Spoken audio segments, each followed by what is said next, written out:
Bongkar total water heater ini ya. Ini kotor sekali. Ini banyak hangus arang ya.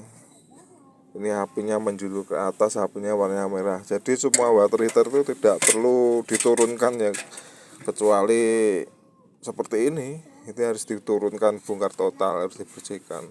Kalau nggak terlalu kotor ya nggak perlu diturunkan lah. Yang penting hidup. Kalau apinya masih biru.